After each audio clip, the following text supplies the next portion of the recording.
Pesan itu menghancurkan hatiku. Jangan telepon lagi. 1 bulan aku diam, mengubur rasa dan air mata. Tiba-tiba suamiku menelepon, memohon uang cicilan iPhone dengan suara memelas. Dengan dingin ku jawab, "Maaf, aku tak punya suami." Kini, biarlah ia memeluk penyesalan di perantauan, sementara aku bangkit sendirian. Sebelum ceritanya dimulai, silakan tulis di kolom komentar dari daerah mana saja teman-teman yang menonton cerita ini. Kalian mendengarkan cerita ini sambil aktivitas apa? Nyapu, ngepel, tiduran, atau rebahan? Yuk, kita simak kisahnya. Sore itu, langit di atas Yogyakarta tampak labu, seolah turut merasakan kesedihan yang menggelayut di hati Kinanti. Gerimis turun perlahan, membasahi aspal jalanan yang berlubang di sana-sini, menciptakan genangan air keruh yang memantulkan cahaya lampu jalan yang mulai menyala remang-remang.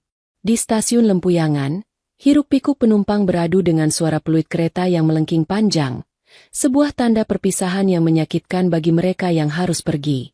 Kinanti, wanita berusia 28 tahun dengan wajah ayu namun gurat kelelahan tampak jelas di matanya, merapatkan jaket tipisnya. Ia berdiri di samping Dimas, suaminya, yang sedang membetulkan tali tas ransel besar di punggungnya. Tas itu berisi seluruh harapan mereka.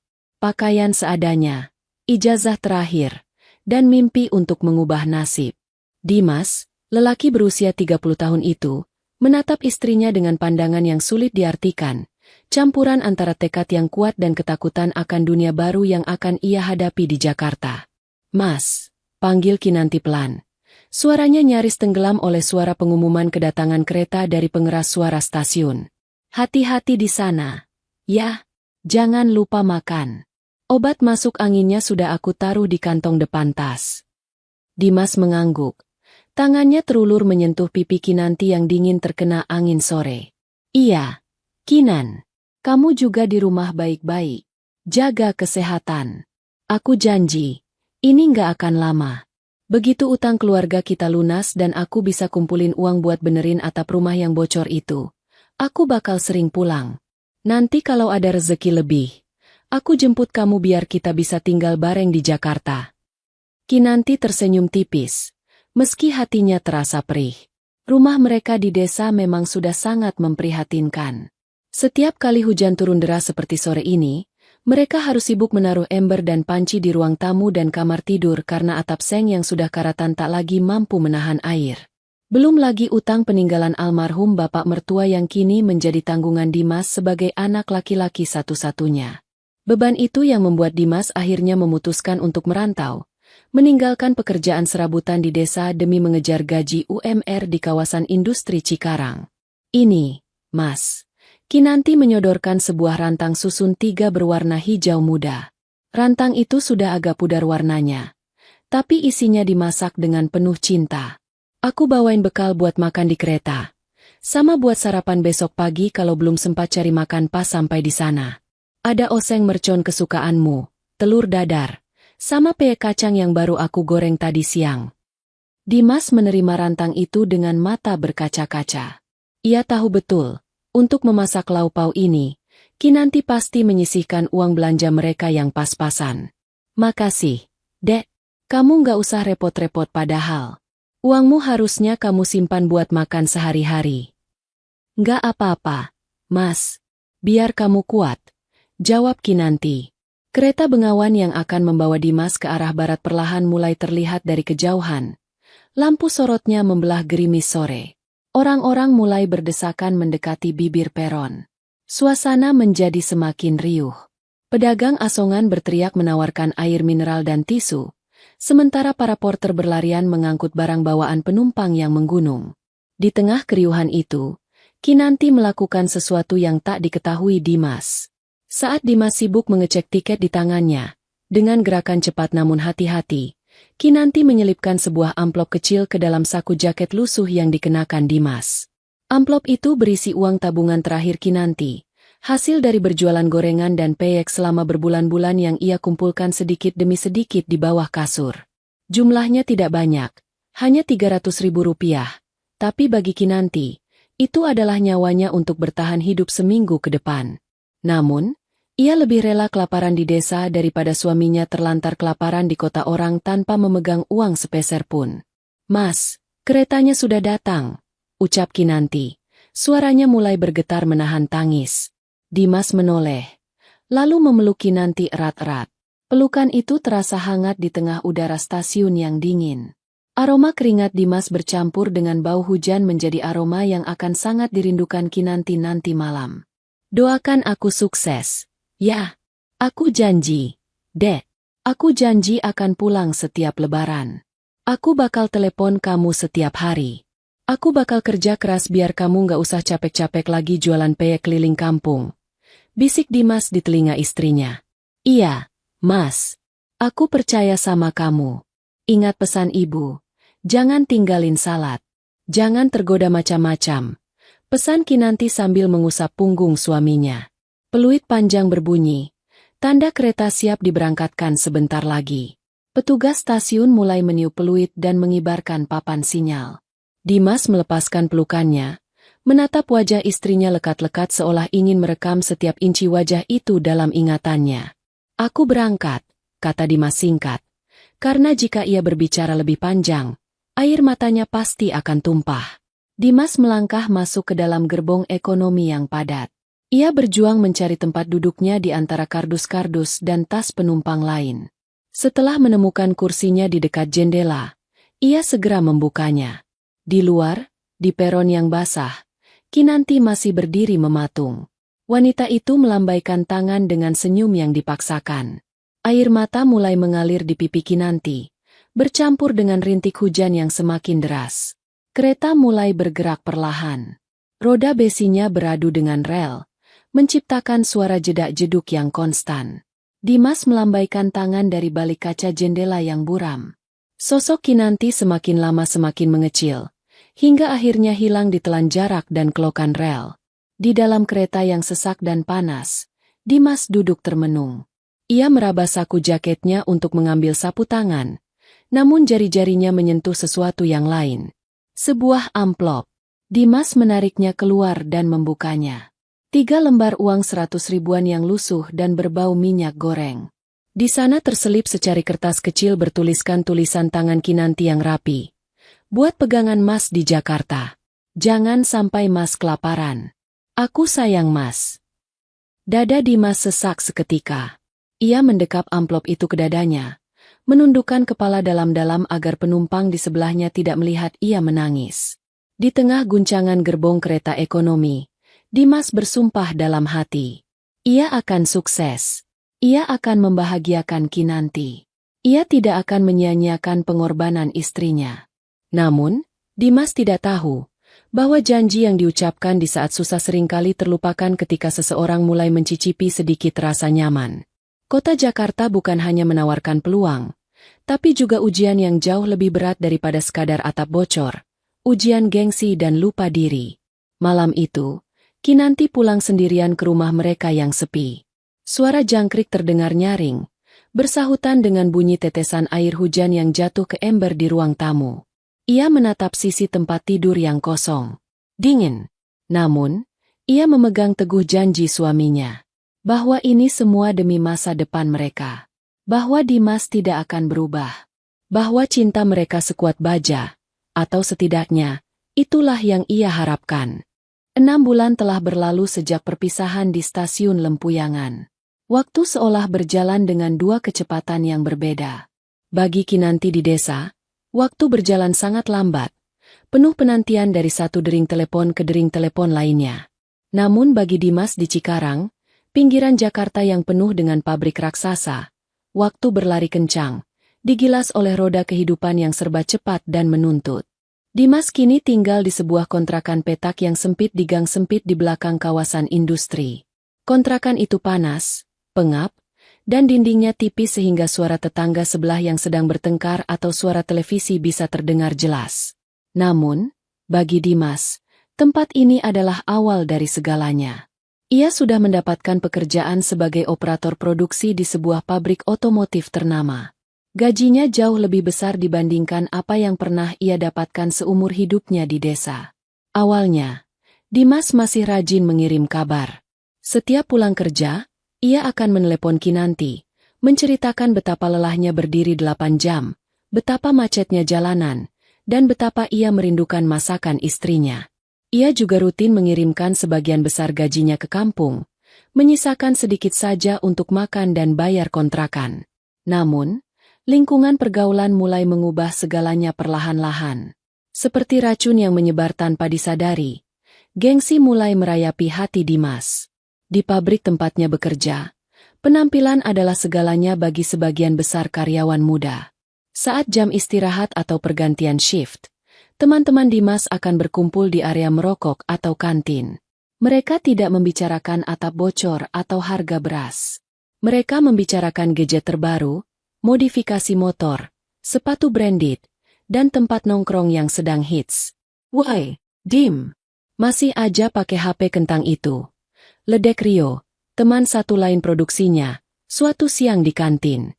Rio meletakkan iPhone terbarunya di atas meja dengan sengaja, memamerkan logo Apple tergigit yang berkilau. "Layar udah retak 1000 gitu masih dipencet-pencet. Malulah sama seragam PT kita. Gaji UMR masa HP kayak tukang rongsok." Teman-teman yang lain tertawa. Dimas hanya tersenyum kecut. Buru-buru memasukkan ponsel Android lamanya ke dalam saku celana. Ponsel itu memang sudah butut, tapi itulah satu-satunya alat komunikasinya dengan Kinanti. "Bener tuh kata Rio," sambung Budi, yang baru saja datang sambil memutar-mutar kunci motor sport di jarinya. "Lu itu di kota, bro. Penampilan harus upgrade. Cuek-cewek di sini nggak bakal ngelirik kalau lu kucel. Minimal motor harus laki lah. Jangan naik angkot mulu." Kata-kata itu terngiang-ngiang di kepala Dimas sepanjang hari. Awalnya ia mencoba abai, mengingat wajah Kinanti yang sederhana di kampung. Tapi setiap kali ia melihat teman-temannya pulang kerja dengan motor ninja atau CBR, membonceng pacar mereka dengan gaya parlente, hati kecil Dimas mulai goyah. Ia merasa kecil. Ia merasa menjadi orang udik di tengah kemewahan semu kaum buruh pabrik. Perubahan itu dimulai dari hal kecil. Dimas mulai ikut-ikutan nongkrong di coffee shop mahal sepulang kerja. Awalnya ia kaget melihat harga segelas kopi yang mencapai Rp50.000, setara dengan uang belanja Kinanti untuk 3 hari di desa. Gila, mahal banget, batinnya saat pertama kali diajak. Namun, rasa takut dikucilkan dan dianggap tidak asik membuatnya merogoh kocek. Ia mulai terbiasa memfoto gelas kopi bermerek itu dan mengunggahnya di status WhatsApp, menyembunyikannya dari Kinanti dengan fitur privasi, hanya agar terlihat keren di mata teman-teman barunya. Bulan keempat, pertahanan Dimas jebol. Ia merasa tidak bisa lagi bertahan dengan ejekan teman-temannya. Ia ingin diakui. Ia ingin terlihat sukses. Dengan sisa tabungan dan nekat mengajukan kredit, Dimas mengambil 1 unit motor sport 250cc berwarna merah menyala. Cicilannya mencekik. Hampir sepertiga gajinya habis hanya untuk motor itu. Belum lagi ia harus membeli helm mahal, jaket touring, dan sepatu sneakers bermerek agar serasi dengan tunggangannya. "Nah, gitu dong. Ini baru laki," puji Rio saat Dimas datang ke tongkrongan membawa motor barunya. Tepukan di bahu dan tatapan kagum teman-temannya membuat dada Dimas membusung bangga. Ia merasa naik kelas. Ia lupa bahwa di desa, istrinya masih menambal atap dengan lem seadanya. Dampak dari gaya hidup barunya ini langsung terasa pada keuangannya. "Halo, Mas?" Suara lembut Kinanti terdengar di ujung telepon pada suatu malam. "Mas, bulan ini kok belum kirim uang ya? Beras di rumah sudah habis, Mas. Terus itu, tagihan listrik sudah mau jatuh tempo. Ibu juga kemarin sakit batuk, butuh beli obat." Dimas yang sedang asik memoles motor barunya di depan kontrakan merasa terganggu. Ia menjepit ponsel di antara telinga dan bahu. Tangannya masih sibuk mengelap bodi motor yang mengkilap. "Aduh, Dek, sabar kenapa sih?"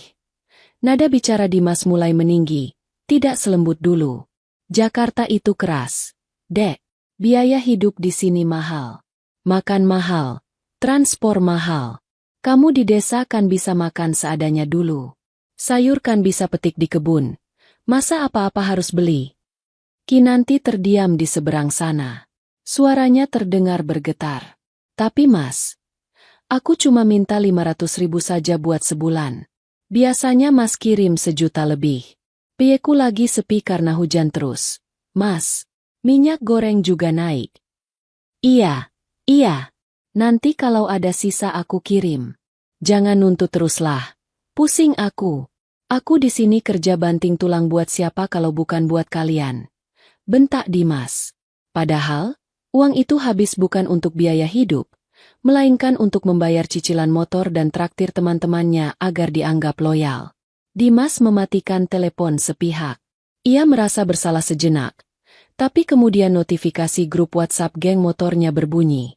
Ajakan touring ke puncak akhir pekan ini. Rasa bersalah itu segera tergantikan oleh antusiasme. Ah, Kinanti pasti ngerti. Nanti bulan depan aku kirim lebih. Gumamnya menghibur diri sendiri. Sebuah kebohongan yang ia ciptakan untuk menutupi egoismenya. Hari berganti minggu. Frekuensi telepon Dimas semakin jarang. Jika dulu ia menelepon setiap hari, kini seminggu sekalipun jarang. Alasannya selalu sibuk lembur. Padahal ia sedang asik nongkrong di kafe, tertawa lepas dengan teman-temannya yang sama-sama terjebak dalam gaya hidup hedonisme kelas pekerja. Dimas mulai merasa bahwa Kinanti adalah beban. Setiap kali nama, istriku, muncul di layar ponsel, yang terbayang di benak Dimas bukanlah wajah cantik istrinya, melainkan daftar permintaan uang, beli beras, bayar listrik, atap bocor, obat ibu. Ia merasa Kinanti tidak mendukung kemajuan yang sedang ia capai. Ia merasa istrinya di kampung terlalu kampungan dan tidak mengerti gaya hidup modern yang kini ia jalani. Puncaknya adalah ketika Dimas melihat promo iPhone 15 Pro Max di sebuah mall besar di Jakarta Selatan saat ia sedang jalan-jalan bersama Rio. Ponsel lamanya memang benar-benar sudah malu-maluin untuk dikeluarkan saat nongkrong. Ambil aja, bro. Pakai paylater atau kartu kredit. Cicilan ringan kok. Cuma 2 jutaan sebulan. Hasut Rio. Masa motor udah keren. HP masih burik. Nggak sinkron, bro. Dimas menelan ludah. Cicilan motornya saja sudah berat. Ditambah biaya kos dan makan. Uang kiriman ke kampung sudah nyaris tidak ada bulan ini. Tapi, kilau ponsel titanium di etalase itu begitu menggoda. Ia membayangkan betapa kerennya ia saat meletakkan ponsel itu di meja kafe nanti malam. Oke, aku ambil, kata Dimas mantap. Ia menandatangani kontrak cicilan baru tanpa memikirkan konsekuensinya. Tanpa memikirkan Kinanti yang mungkin malam ini sedang makan nasi berlauk garam. Dimas keluar dari toko itu dengan perasaan euforia. Ia merasa menjadi raja dunia. Ia lupa bahwa ia sedang membangun istana pasir di tepi pantai yang siap disapu ombak kapan saja. Ia benar-benar telah lupa pada janji di stasiun Lempuyangan, lupa pada rantang hijau berisi oseng mercon, dan lupa pada amplop berisi uang receh yang pernah menyelamatkannya. Dan di kampung, Kinanti masih setia menunggu, mengira suaminya sedang berjuang keras demi keluarga, tanpa tahu bahwa suaminya sedang berjuang keras demi sebuah pengakuan semu. Malam Jumat itu, Desa Karangrejo seolah sedang ditenggelamkan oleh langit. Hujan turun bukan lagi seperti air, melainkan seperti jarum-jarum es yang menghantam bumi tanpa ampun. Angin kencang menderu-deru, menggoyangkan pepohonan bambu di belakang rumah Kinanti hingga menimbulkan suara berkeriut yang menyeramkan. Kilatan petir sesekali menyambar, menerangi ruangan tengah rumah kayu itu yang temaram, memperlihatkan betapa rapuhnya perlindungan yang dimiliki Kinanti saat ini. Di dalam kamar yang dindingnya ditempeli koran bekas untuk menutupi celah papan, Kinanti menggigil hebat. Tubuhnya meringkuk di bawah selimut tipis bermotif bunga yang warnanya sudah kusam. Wajahnya pucat pasi, namun keningnya terasa membara. Sudah 2 hari ia demam tinggi. Tulang-tulangnya terasa ngilu seakan dipukuli, dan setiap kali ia mencoba menelan ludah, tenggorokannya terasa seperti disayat pisau. Tetes, tetes. Tetes. Suara air hujan yang bocor menetes ke dalam ember di sudut kamar menjadi satu-satunya teman Kinanti malam itu. Ember itu sudah hampir penuh, dan jika tidak segera diganti, airnya akan meluap membasahi lantai tanah yang sudah lembab. Dengan sisa tenaga yang ada, Kinanti memaksakan diri untuk bangun. Kepalanya berdenyut hebat, pandangannya berkunang-kunang. Ia menyeret langkahnya yang berat, mengangkat ember itu, dan membuang isinya ke halaman belakang. Dinginnya angin malam langsung menusuk tulang rusuknya, membuatnya terbatuk-batuk hingga dadanya sakit.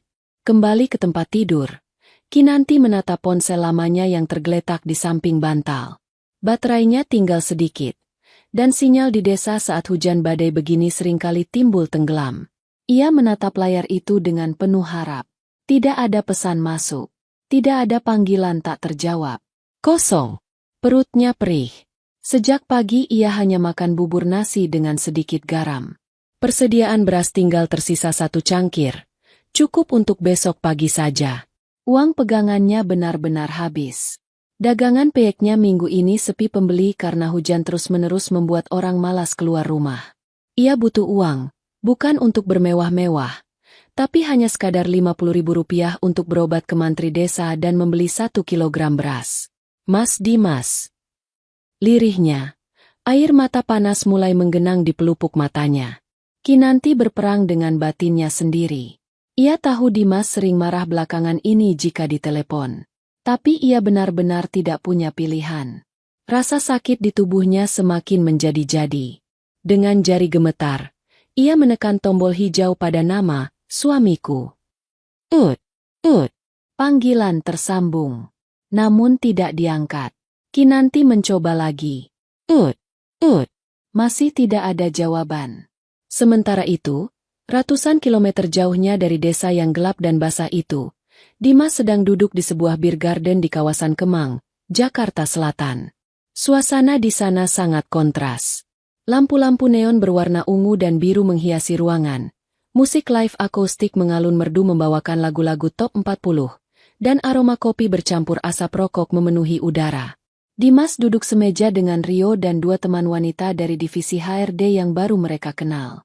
Dimas tampak gagah dengan jaket denim branded, hasil cicilan kartu kredit, dan rambut yang ditata rapi dengan pomade mahal. Ia sedang menceritakan kesuksesannya memimpin proyek di pabrik, sebuah bualan yang ia karang untuk membuat kedua wanita di depannya terkesan. Jadi gitu, Rah. Kalau bukan karena gue yang turun tangan, itu lini produksi pasti stop total, kata Dimas sambil menyesap ais latte-nya dengan gaya sok elegan. Tiba-tiba, ponsel Dimas yang ia letakkan telungkup di meja bergetar hebat. Layarnya menyala, menampilkan nama, istriku. Getaran itu membuat meja sedikit berguncang, mengganggu tawa renyah mereka. Dimas melirik ponselnya dengan ekor mata. Wajahnya berubah masam seketika. Duh, ganggu aja. Batinnya. Ia mematikan panggilan itu, mirejek, dengan cepat. Lalu kembali tersenyum pada teman-temannya. Maaf, biasa. Orang nawarin asuransi. Malam-malam gini masih kerja.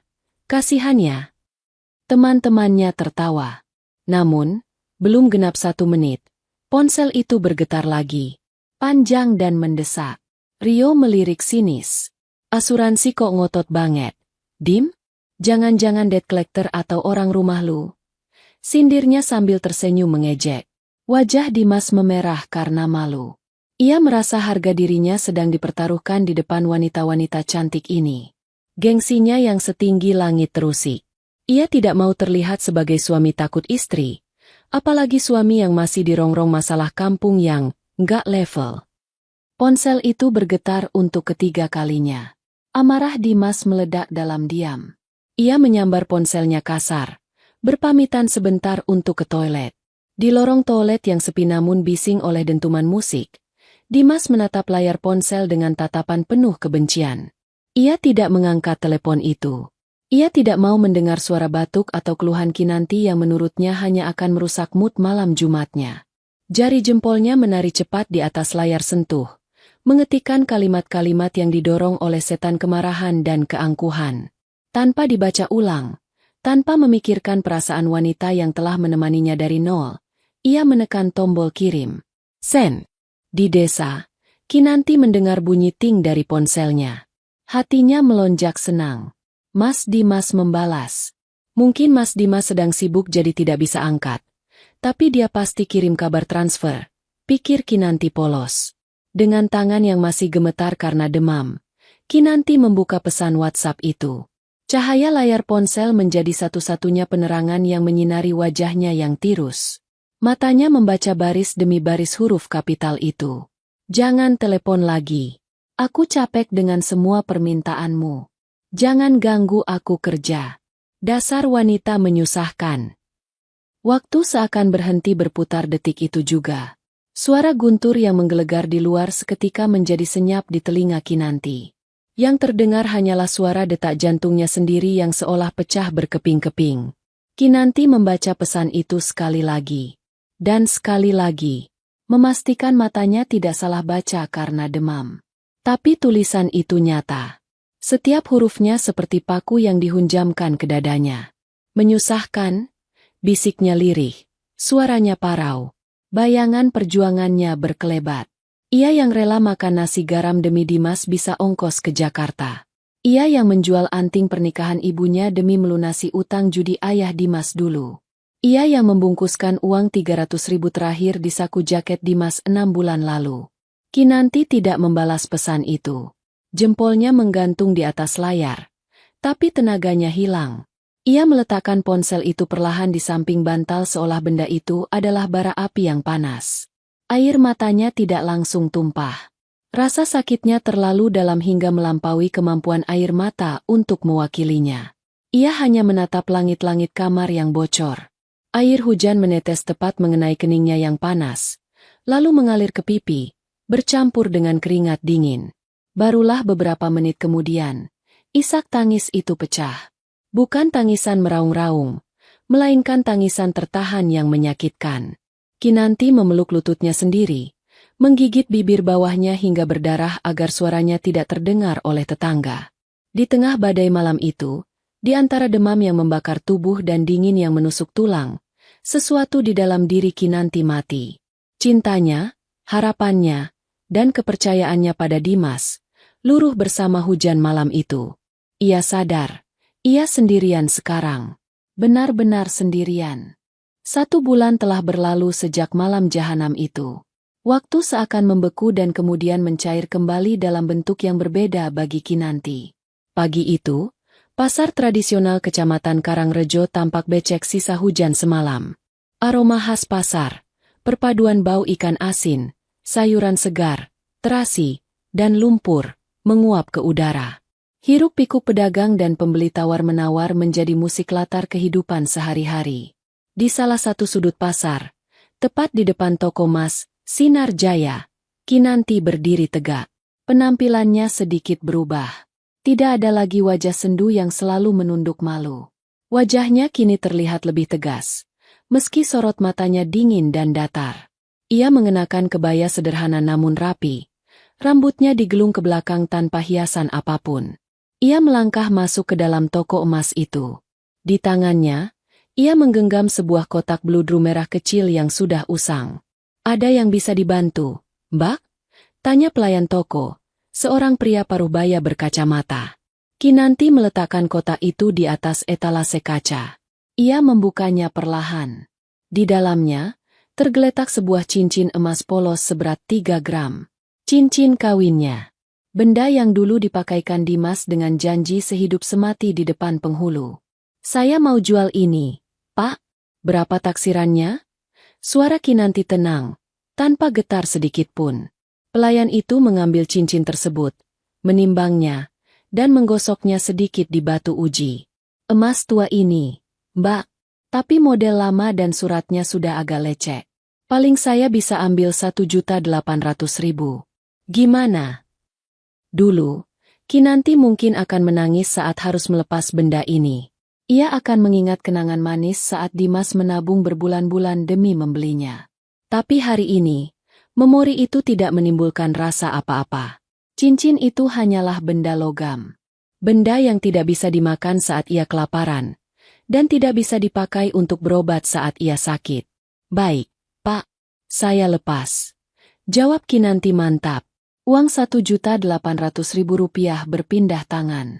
Kinanti memasukkannya ke dalam dompet kainnya dengan hati-hati. Saat ia melangkah keluar dari toko emas, ia merasa ringan. Seolah beban berat yang selama ini mengikat jari manisnya telah terlepas. Ia melihat jari manisnya yang kini kosong, meninggalkan bekas garis putih yang kontras dengan kulitnya yang sawo matang. Ia mengusap bekas itu sekali, lalu mengepalkan tangannya. Mulai hari ini, hidupku adalah milikku, batinnya. Kinanti tidak pulang untuk meratapi nasib. Ia langsung menuju los bumbu dan sembako.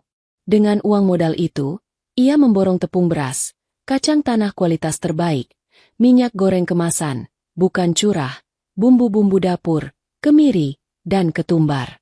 Ia juga membeli sebuah kompor gas 1 tungku baru untuk menggantikan tungku kayu bakarnya yang sering basah dan lama panasnya.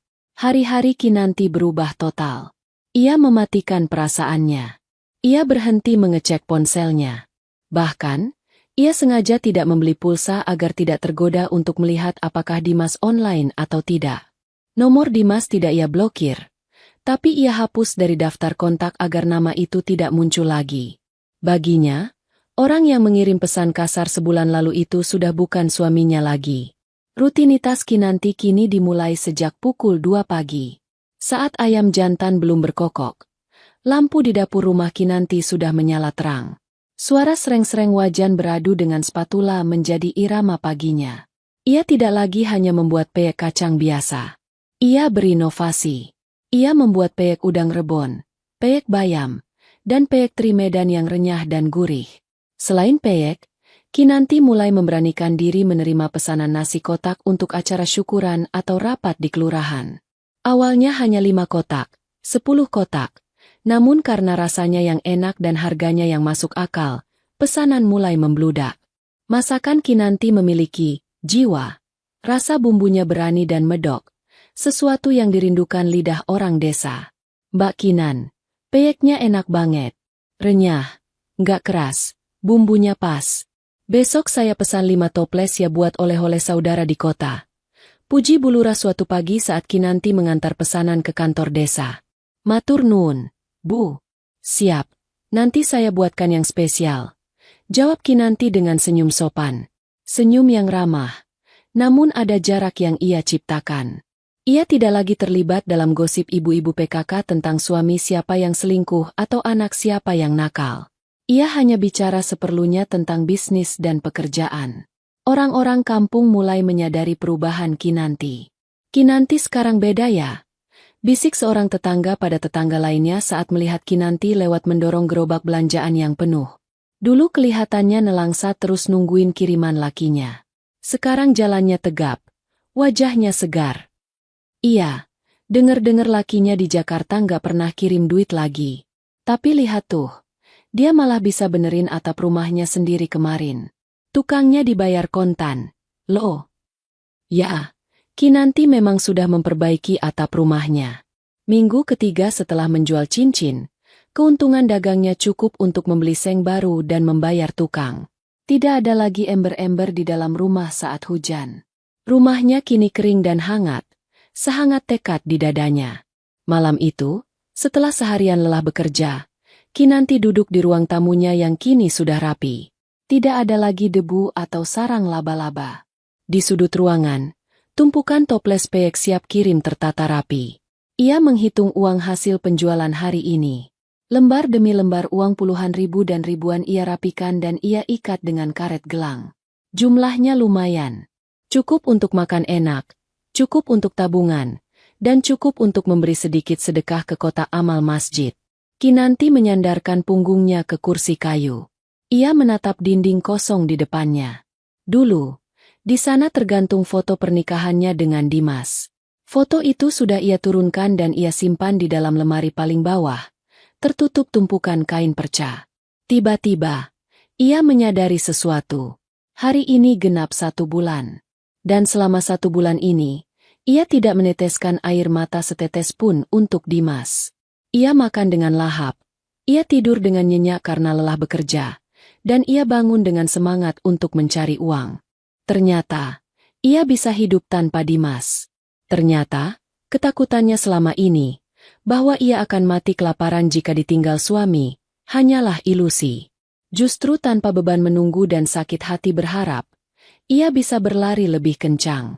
Kamu bilang aku menyusahkan, Mas? Gumam Kinanti pada kesunyian malam. Senyum getir terukir di bibirnya. Lihat aku sekarang. Aku tidak butuh uangmu. Aku tidak butuh belas kasihanmu. Kamu yang membuangku, maka jangan harap kamu bisa memungutku lagi. Di luar, suara jangkrik bernyanyi merdu. Tidak ada hujan malam ini. Langit cerah bertabur bintang, seolah merestui kebangkitan seorang wanita yang telah menemukan kekuatan di atas puing-puing hatinya yang hancur. Sementara di Jakarta, tanpa Kinanti tahu, badai yang sesungguhnya baru saja akan menghantam hidup Dimas. Cahaya lampu neon yang memancar dari gedung-gedung pencakar langit Jakarta seolah berlomba dengan gemerlap lampu di dalam pusat perbelanjaan mewah di kawasan Jakarta Selatan malam itu. Udara di dalam mal terasa sejuk dan beraroma parfum mahal. Sangat kontras dengan udara Cikarang yang biasanya berdebu dan panas. Disinilah Dimas berada sekarang, berjalan bersisian dengan Rio dan beberapa teman tongkrongannya, mencoba menyamakan langkah dengan gaya hidup yang sebenarnya mencekik lehernya. Dimas mengenakan kemeja flanel kotak-kotak bermerek yang ia beli bulan lalu, tentu saja dengan fasilitas pay-later, dan celana jeans yang sobek di bagian lututnya, meniru gaya anak-anak muda ibu kota yang sering ia lihat di media sosial. Di saku celananya, ponsel Android lamanya terasa semakin panas dan lambat, seolah tahu diri bahwa sebentar lagi ia akan digantikan. Malam ini, Dimas telah membulatkan tekad. Ia tidak mau lagi menjadi bahan tertawaan saat meletakkan ponsel di meja kafe.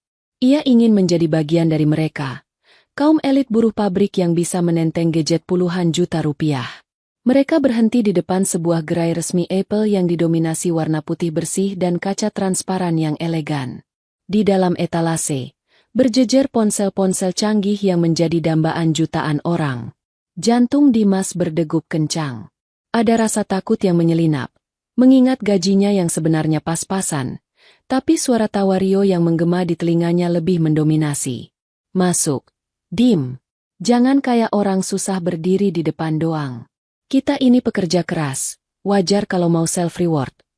Ujar Rio sambil menepuk punggung Dimas, mendorongnya masuk ke dalam toko. Pelayan toko yang berseragam rapi menyambut mereka dengan senyum ramah. Senyum yang dilatih khusus untuk membuat pelanggan merasa seperti raja. Setidaknya sampai kartu kredit digesek. Mata Dimas tertuju pada satu unit ponsel, iPhone 15 Pro Max warna natural titanium. Benda itu tampak begitu kokoh, mewah, dan berkilau di bawah sorot lampu downlight. Yang ini, Mas, spesifikasi paling tinggi, memori 256 GB. Kameranya jangan ditanya, Mas, buat bikin story malam hari juga bening banget. Cocok buat Mas yang eksekutif muda, rayu pelayan toko itu. Pandai sekali membuai ego Dimas. Kata, eksekutif muda, melambungkan angan Dimas. Ia lupa bahwa ia hanyalah operator mesin yang berdiri 8 jam sehari di lantai produksi. Ia lupa bahwa di desa, istrinya sedang memanaskan sayur sisa kemarin untuk makan malam. Yang ada di kepalanya hanyalah imajinasi betapa kagumnya teman-teman wanitanya nanti. Dan betapa teman-teman SMA-nya di kampung akan iri melihat postingan Instagramnya. Saya ambil yang ini, Mbak, kata Dimas, berusaha terdengar santai, padahal telapak tangannya berkeringat dingin. Pembayaran tunai atau cicilan, Mas? Cicilan. Pakai limit kredit online aplikasi ini bisa, kan? Dimas menunjukkan aplikasi pinjaman di ponsel lamanya. Prosesnya begitu cepat. Hanya dengan beberapa ketukan jari, pemindaian wajah, dan tanda tangan digital, Dimas resmi memiliki utang baru sebesar lebih dari 20 juta rupiah, ditambah bunga yang mencekik. Ia tidak membaca syarat dan ketentuan. Ia tidak menghitung berapa total yang harus ia bayar dalam 12 bulan ke depan. Yang ia tahu, malam ini ia pulang membawa kotak putih kecil yang akan menaikkan derajat sosialnya. Keluar dari toko, Dimas merasa seperti manusia baru. Ia segera memindahkan kartu SIM-nya. Malam itu, di sebuah kafe mahal, ia mentraktir Rio dan 2 teman lainnya sebagai perayaan HP baru. Ia memotret cangkir kopinya dengan mode portrait, mengagumi betapa bokeh latar belakang fotonya. Ia mengunggahnya ke status WhatsApp dengan caption, "Kerja keras tidak mengkhianati hasil. Alhamdulillah, rezeki anak soleh." Ia lupa memblokir nomor Kinanti untuk status itu. Atau mungkin ia memang sudah tidak peduli. Selama 2 minggu berikutnya, Dimas hidup di atas awan. Ia menjadi pusat perhatian di jam istirahat pabrik. Teman-teman wanitanya meminjam HP barunya untuk mirror selfie di toilet. Dimas merasa dihargai, merasa dilihat. Ia semakin jarang menghubungi ibunya di kampung, apalagi Kinanti. Uang gajinya bulan ini sudah habis dipotong cicilan motor dan uang muka HP. Sisanya ludes untuk traktir sana-sini. Ia berencana meminjam uang lagi ke aplikasi pinjol lain untuk biaya makan sehari-hari. Gali lubang tutup lubang, yang penting gaya, pikirnya naif. Namun, roda kehidupan berputar lebih cepat dari yang ia duga. Suatu pagi di hari Senin, suasana pabrik terasa berbeda. Tidak ada canda tawa di area loker saat pergantian shift. Wajah-wajah tegang terlihat di mana-mana. Desas-desus yang selama ini hanya dianggap angin lalu, tiba-tiba menjadi badai nyata yang siap menerjang. Order mobil dari luar negeri menurun drastis akibat resesi global, dan manajemen pabrik harus mengambil langkah efisiensi ekstrim.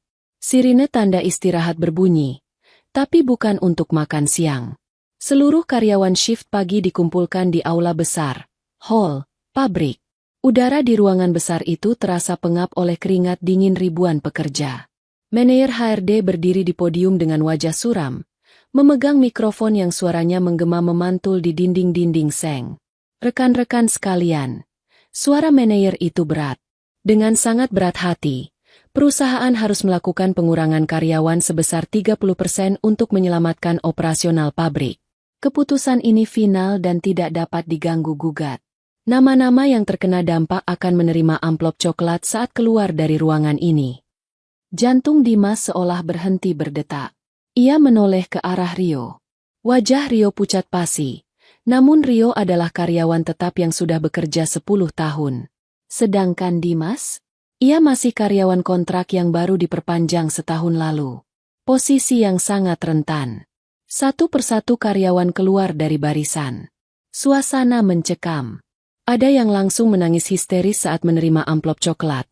Ada yang membanting helm kerja mereka karena marah. Ada yang lemas hingga harus dipapah teman. Giliran Dimas tiba di pintu keluar. Seorang staf HRD menyerahkan sebuah amplop coklat tebal padanya dengan tatapan iba. Maaf ya, Mas Dimas. Ini keputusan pusat. Dunia Dimas runtuh. Tangan Dimas gemetar hebat saat membuka amplop itu di parkiran motor. Surat pemutusan hubungan kerja, PHK. Di dalamnya tertera jumlah pesangon yang akan ia terima. Karena statusnya masih kontrak dan masa kerjanya belum lama, jumlahnya sangat kecil. Sangat jauh dari cukup untuk melunasi sisa cicilan motor sportnya yang masih puluhan bulan. Apalagi cicilan iPhone 15 Pro Max yang baru berjalan 1 kali bayar. Dimas duduk terkulai di atas jok motor sport merah kebanggaannya. Matahari Cikarang yang terik memanggang kulitnya. Tapi ia merasa kedinginan. Otaknya berputar cepat melakukan kalkulasi matematika yang menakutkan. Pesangon cuma 5 juta. Bisiknya ngeri. Cicilan motor 2,5 juta. Cicilan HP 2 juta. Bayar kos 800.000. Utang aplikasi pinjol buat makan kemarin 1 juta. Minus. Besar sekali minusnya. Dimas menatap sekeliling. Teman-teman, sosialita. Nya yang selamat dari PHK tampak sibuk dengan urusan masing-masing. Menghindari kontak mata dengan mereka yang terkena PHK. Takut dimintai tolong atau dipinjami uang.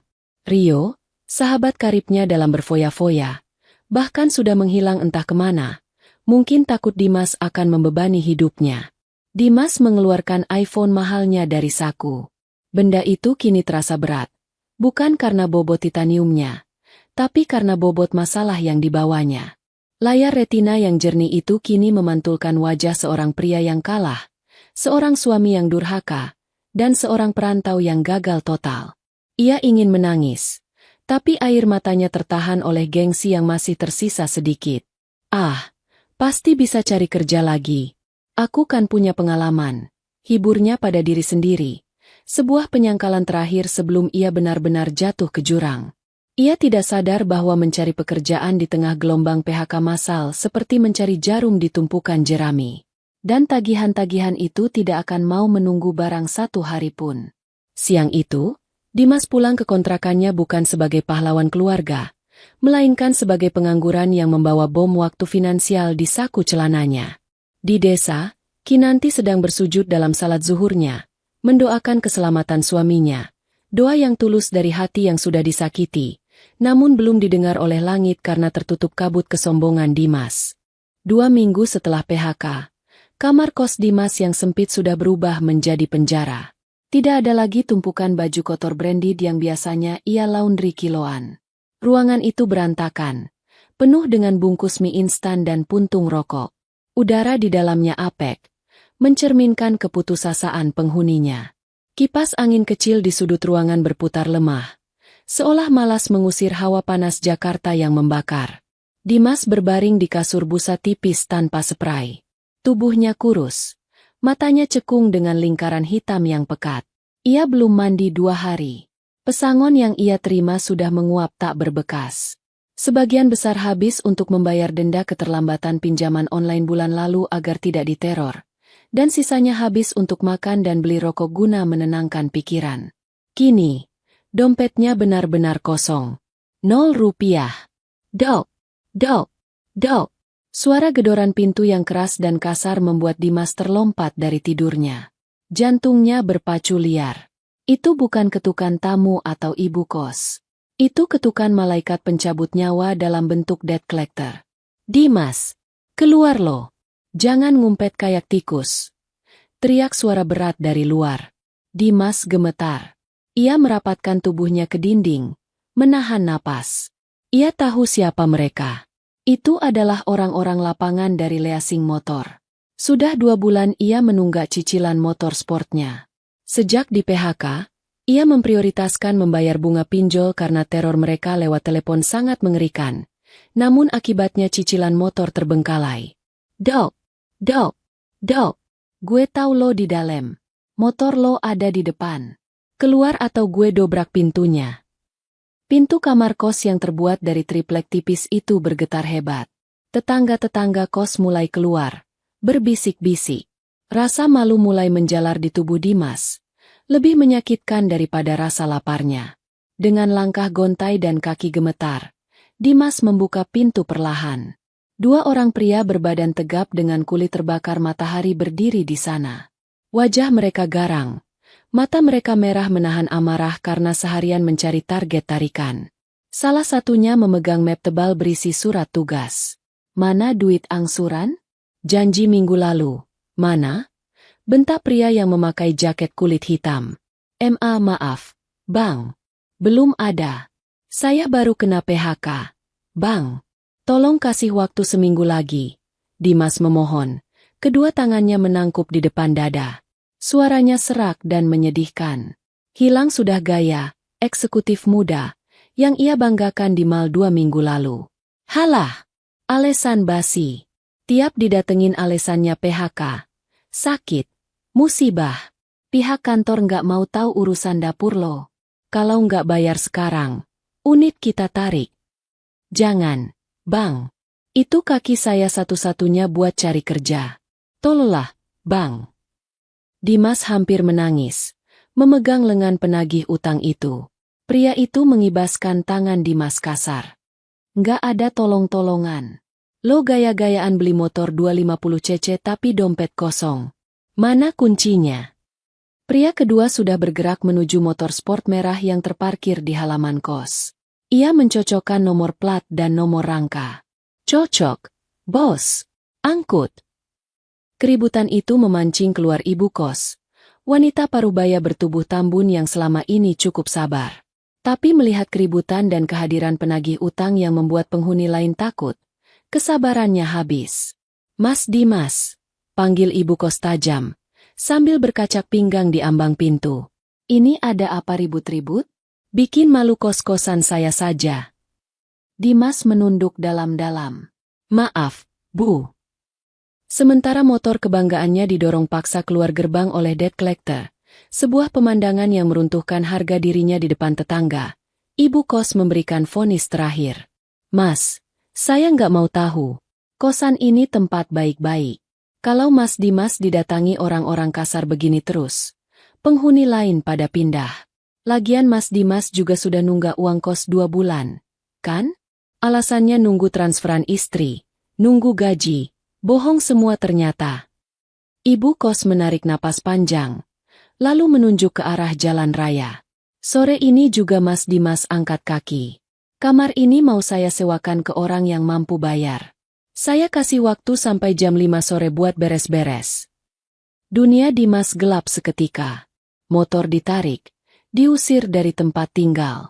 Ia berdiri mematung di halaman kos yang panas, menatap jejak ban motornya yang hilang di aspal.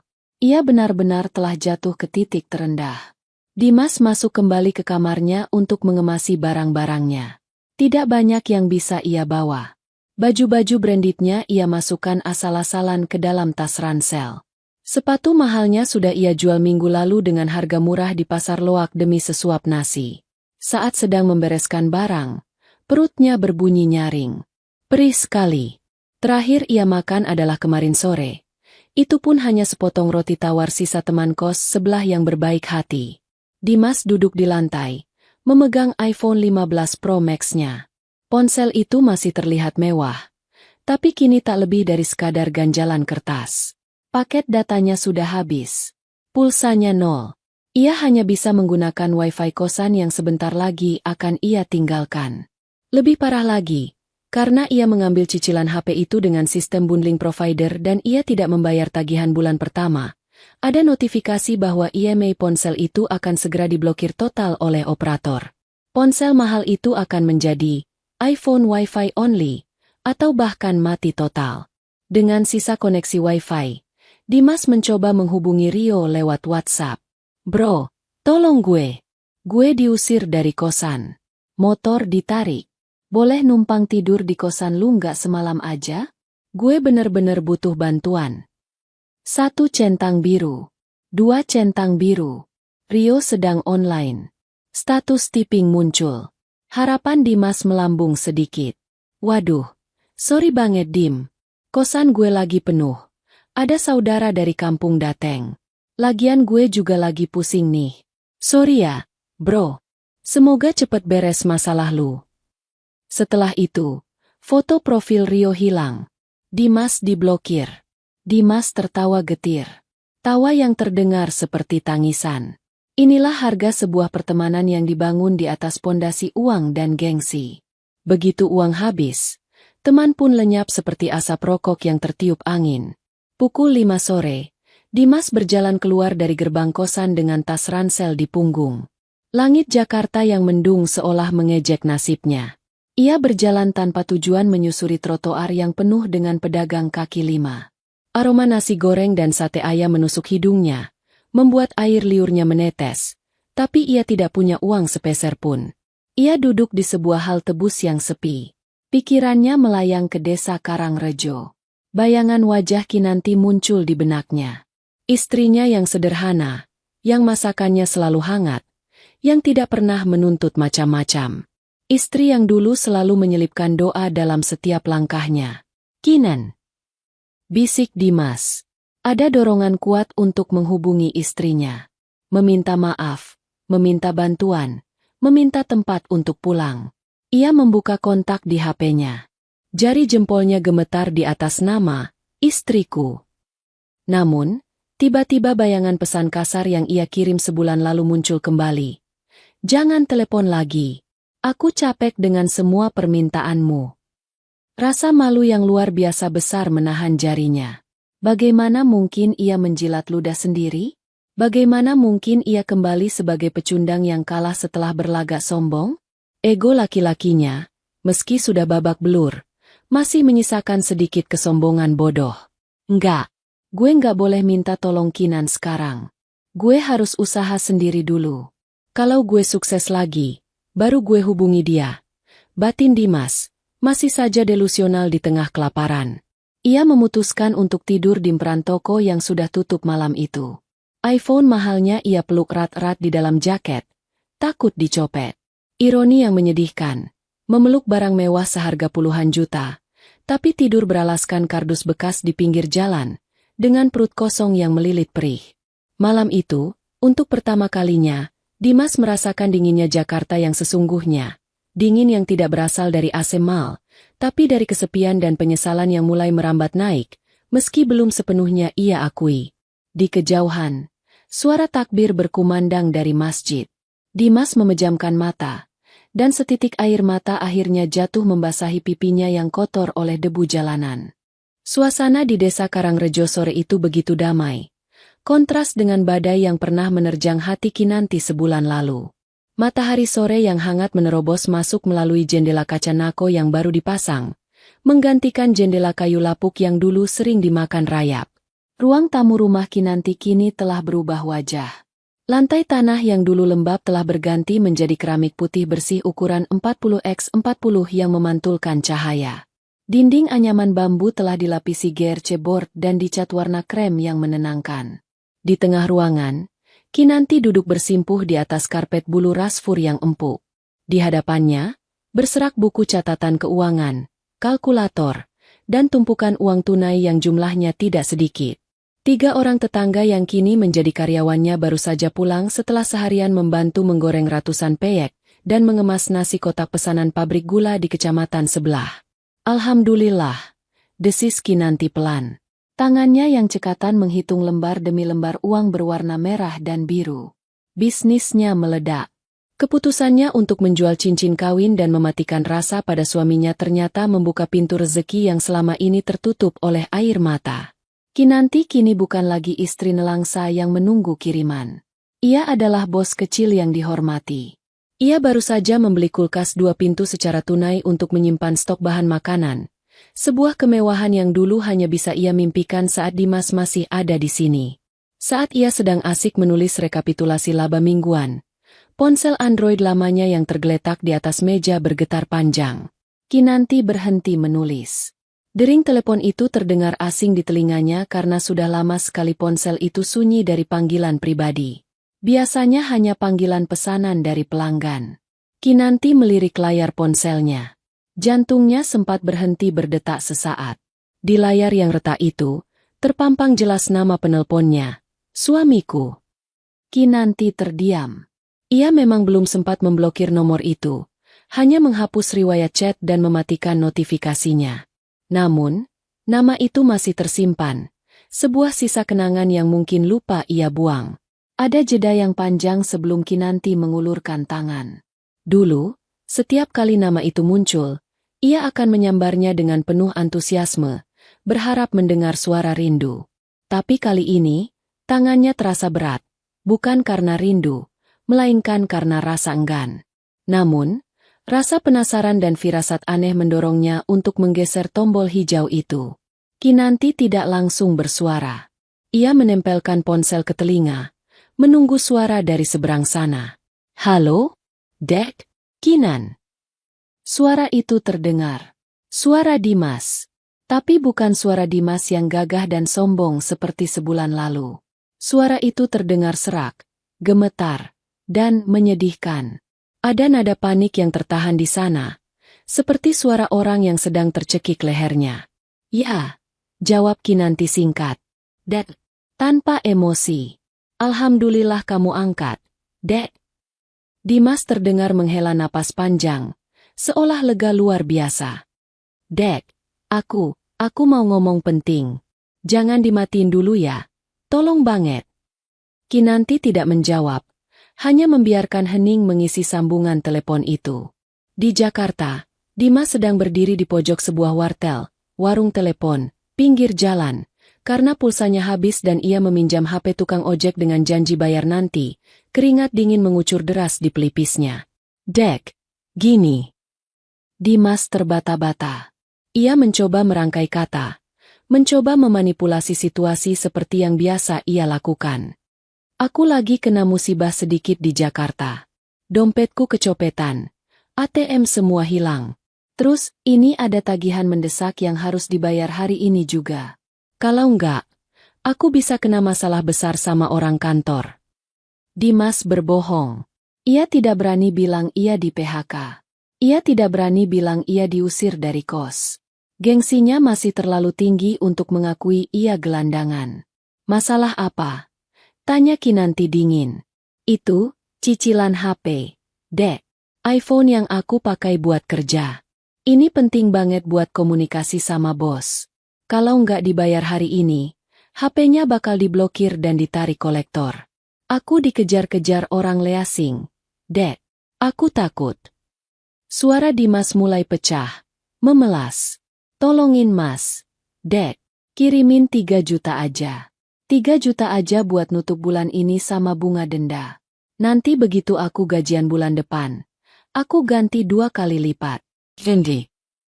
Mendengar angka 3 juta dan alasan, iPhone, darah Kinanti mendidih. Namun anehnya, wajahnya tetap tenang. 3 juta adalah uang yang ia kumpulkan dengan susah payah menggoreng peyek di depan kompor panas berjam-jam. 3 juta adalah uang yang dulu Dimas hamburkan dalam semalam hanya untuk traktir teman-temannya. Sementara Kinanti di desa harus berutang beras. Kinanti menarik napas panjang, mengisi paru-parunya dengan udara rumahnya yang baru direnovasi, rumah yang ia bangun dengan keringatnya sendiri. Mas butuh 3 juta? Tanya Kinanti pelan, memastikan. Iya, Dek. Iya. Tolong banget, Dek. Kamu kan pasti ada simpanan. Atau pinjam dulu sama ibu atau tetangga. Mas janji bakal ganti. Mas mohon, Dek. Mas nggak punya siapa-siapa lagi di sini. Kalimat terakhir itu menohok hati Kinanti. Mas nggak punya siapa-siapa lagi. Kalimat itu terdengar sangat ironis. Bukankah sebulan lalu Dimas punya segalanya? Teman-teman kaya, tongkrongan mewah, dan gaya hidup yang membuatnya merasa Kinanti adalah pengganggu? Kinanti memejamkan mata, mengingat malam hujan badai sebulan lalu. Mengingat demam tingginya. Mengingat pesan Wa dengan huruf kapital yang membunuh jiwanya. Jangan ganggu aku. Saat ia membuka mata, sorot matanya telah berubah. Bukan lagi sorot mata istri, melainkan sorot mata wanita asing. Maaf, ucap Kinanti. Nadanya bukan nada meminta maaf, tapi nada penolakan mutlak. Maksudnya? Dek, jangan bercanda. Aku beneran butuh. Maaf. Aku tak kenal kamu, potong Kinanti tajam. Suaranya menusuk seperti es. Aku tak punya suami yang punya iPhone mahal. Suamiku adalah orang sederhana yang berjanji di stasiun. Dan suamiku itu, dia sudah mati. Kinan? Ngomong apa kamu?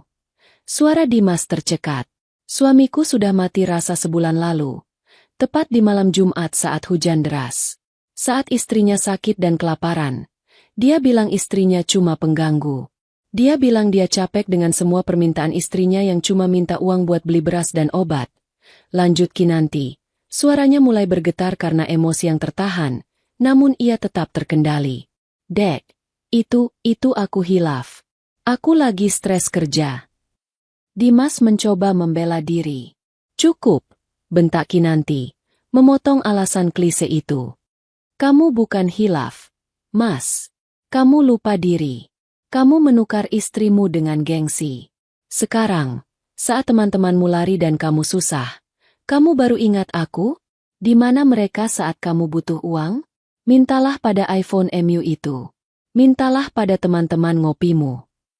Kinan, tega kamu sama suami sendiri. Aku ini imammu.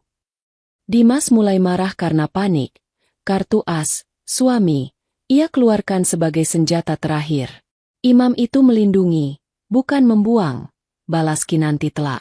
Uang ini, uang 3 juta yang kamu minta, ada di depanku sekarang. Hasil keringatku sendiri. Tapi sepeser pun tidak sudi aku berikan untuk membayar gengsimu. Pakailah penyesalanmu untuk membayar utang. Kinan. Tunggu. Kinan. Kinanti menjauhkan ponsel dari telinganya. Suara teriakan Dimas masih terdengar samar-samar, penuh keputusasaan. Dengan gerakan mantap, Kinanti menekan tombol merah. Panggilan terputus. Namun Kinanti tidak berhenti di situ. Ia masuk ke menu pengaturan, memilih nomor Dimas, dan menekan opsi blokir kontak. Sebuah kotak dialog muncul. Apakah Anda yakin ingin memblokir kontak ini? Anda tidak akan menerima panggilan atau pesan lagi. Tanpa ragu sedetik pun, jari telunjuk Kinanti menekannya. Selesai. Kinanti meletakkan ponselnya kembali di meja. Ruangan itu kembali hening. Hanya suara detak jam dinding yang terdengar. Kinanti menarik napas dalam-dalam, lalu menghembuskannya perlahan. Dadanya terasa lapang. Luar biasa lega. Beban yang selama ini ia pikul sendirian seolah terangkat ke langit. Ia melihat tumpukan uang di depannya. Itu bukan uang untuk Dimas. Itu uang untuk masa depannya, untuk membahagiakan ibunya, dan untuk dirinya sendiri. Kinanti tersenyum, mengambil pulpennya kembali, dan melanjutkan menghitung omzet hari itu. Hidup harus terus berjalan, dan kali ini, ia berjalan dengan kepala tegak. Malam telah larut di Jakarta. Hujan gerimis yang awet sejak sore belum juga reda, menambah kepedihan suasana ibu kota yang kejam bagi mereka yang tidak punya uang. Di trotoar depan sebuah ruko elektronik yang sudah tutup di kawasan Jatinegara, sesosok tubuh meringkuk kedinginan. Dimas duduk memeluk lutut di atas lapisan kardus basah. Ia baru saja diusir oleh tukang ojek yang HP-nya ia pinjam tadi karena ia tidak bisa membayar jasa pinjam telepon. Tukang ojek itu memaki-makinya, menyebutnya penipu, dan hampir memukulnya jika Dimas tidak lari terbirit-birit. Kini, ia sendirian. Benar-benar sendirian di tengah kota yang dihuni 10 juta manusia. Lampu jalanan berwarna kuning temaram menyoroti wajahnya yang kotor dan kusam. Rambutnya yang dulu selalu rapi disisir pomade kini lepek dan acak-acakan. Baju branded yang ia banggakan kini bau apek dan kusut. Di tangannya, ia memegang iPhone 15 Pro Max miliknya. Benda itu kini gelap gulita. Layarnya hitam mati. Baterainya habis total dan ia tidak punya tempat untuk mengisi daya. Bahkan jika menyala pun, sinyalnya sudah hilang karena IMEI-nya telah diblokir oleh operator seluler akibat tunggakan pembayaran. Benda seharga puluhan juta itu kini tak lebih berharga daripada batu bata. Benda yang membuatnya merasa hebat, merasa setara dengan orang kaya. Benda yang karenanya ia tega membentak istri yang setia, kini hanyalah sampah logam di tangannya. Bodoh. Gumam Dimas. Suaranya parau, bercampur dengan isak tangis yang mulai keluar. Aku bodoh. Perutnya melilit hebat. Rasa lapar yang menusuk lambung membuatnya lemas. Di seberang jalan, ia melihat sebuah warung tenda pecel lele yang ramai. Asap pembakaran ayam dan lele mengepul, membawa aroma sedap yang menyiksa hidung Dimas. Ia melihat sepasang suami istri muda sedang makan di sana. Sang suami menyuapkan potongan ayam ke istrinya. Mereka tertawa bahagia meski pakaian mereka sederhana. Mereka naik motor bebek tua yang diparkir di depan warung. Pemandangan itu menghantam ulu hati Dimas lebih keras daripada pukulan debt collector. Ingatannya melayang ke masa lalu. Ke masa-masa di desa. Ia teringat betapa Kinanti selalu menyambutnya pulang kerja serabutan dengan segelas teh hangat dan senyum manis. Meskipun lauk mereka hanya tahu tempe. Ia teringat bagaimana Kinanti memijat kakinya yang pegal tanpa diminta. Ia teringat rantang hijau di stasiun kereta. Aku menukar berlian demi biji jagung, ratap Dimas.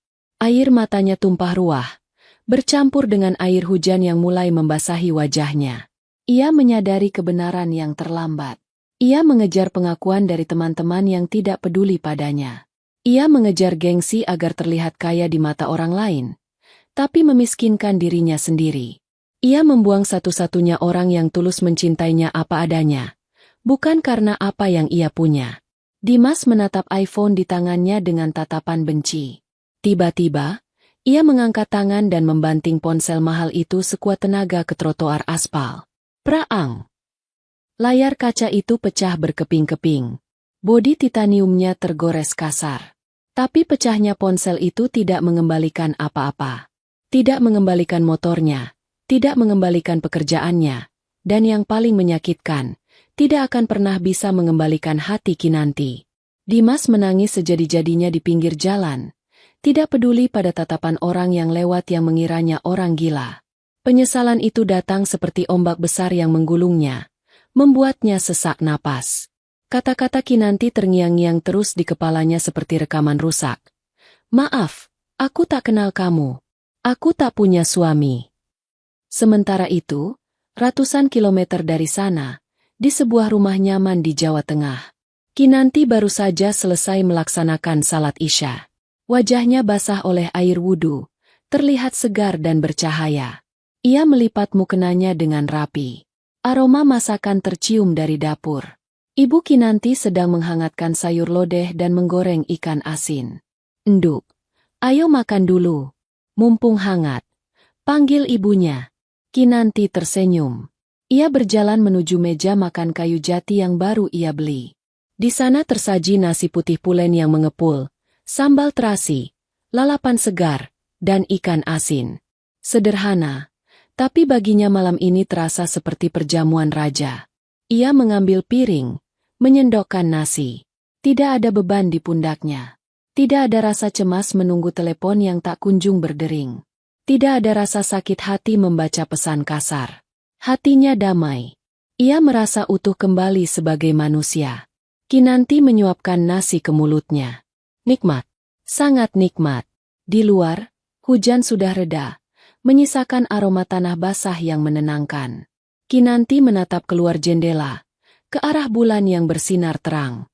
Dalam hatinya, ia telah menutup sebuah buku cerita lama yang penuh air mata, dan kini ia sedang menulis halaman pertama dari buku baru yang berjudul Bahagia Tanpa Gengsi. Dan di Jakarta, di bawah guyuran hujan yang kembali turun, Dimas memunguti pecahan iPhone-nya dengan tangan gemetar, sebuah simbol dari hidupnya yang kini telah hancur berantakan, tanpa ada jalan untuk kembali pulang. Tamat.